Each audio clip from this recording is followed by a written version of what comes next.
La MIF, bonjour, j'espère que vous allez bien. Bienvenue dans cette deuxième vidéo, épisode 2, mais partie 1. Parce que normalement, il y aura une partie 2 la semaine prochaine, on espère. Donc, pourquoi le moteur il est là? Bah, vous savez quoi? Je vous mets juste là une petite vidéo sympa. Vous allez tout de suite comprendre. Et après, on en discute.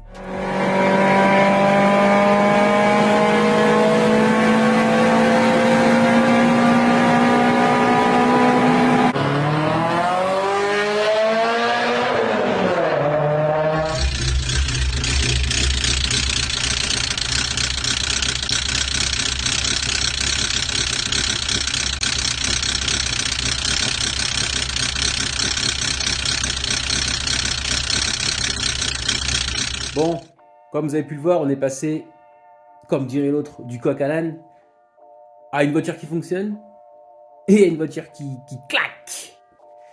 Mais avant d'aller plus loin dans cette explication, je tiens quand même à dire une chose. Déjà, niveau moteur. Pour ceux qui ne suivent pas, qui n'ont pas suivi le premier épisode, c'est l'ancien moteur. Celui-ci. C'est celui qui est tombé malade. Mais, pour poser le contexte, je tiens à vous dire quand même que ce moteur-là, il a été préparé par un gars qui fait ça toute l'année. Ça veut dire c'est pas un marabout le mec. Donc c'est un mec qui prend des moteurs 160 de chez Rover, donc sur des MG, sur des ZR, etc. Il règle tous les problèmes. Il les fiabilise. Donc tous les problèmes que ce bloc-là peut avoir, il les règle. Il les renforce pour ceux qui veulent. Généralement, il le fait.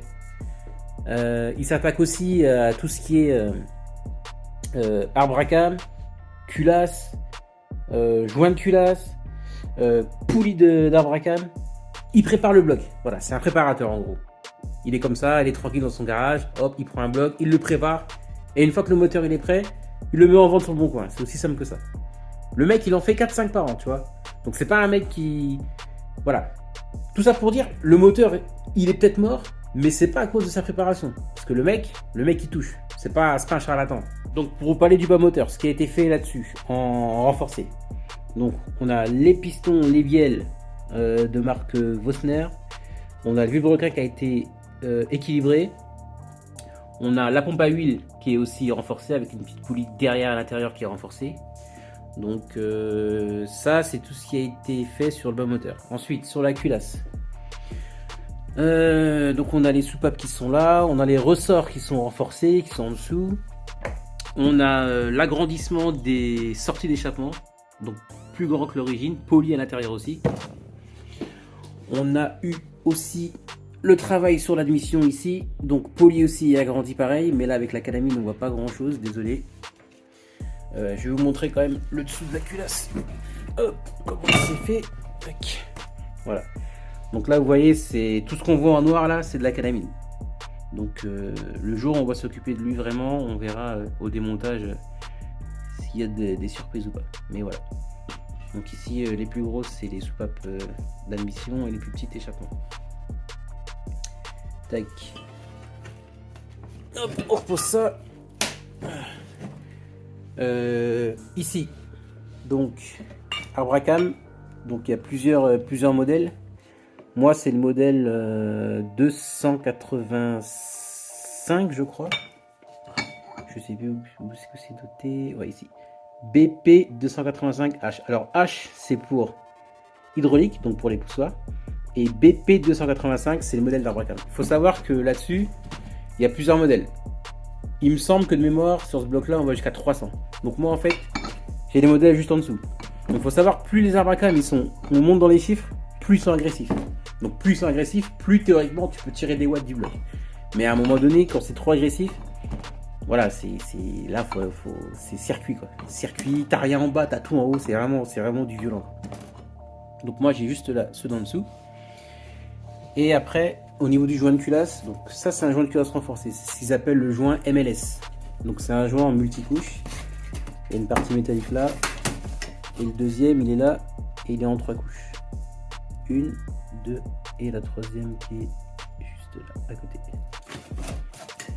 Voilà, donc voilà pour la préparation de ce moteur. Après il faut savoir aussi qu'il y a eu un travail sur l'admission, il y a eu un travail sur le papillon, Il y a eu un travail sur l'injection, donc avec la pression de carburant légèrement augmentée, injecteur plus gros.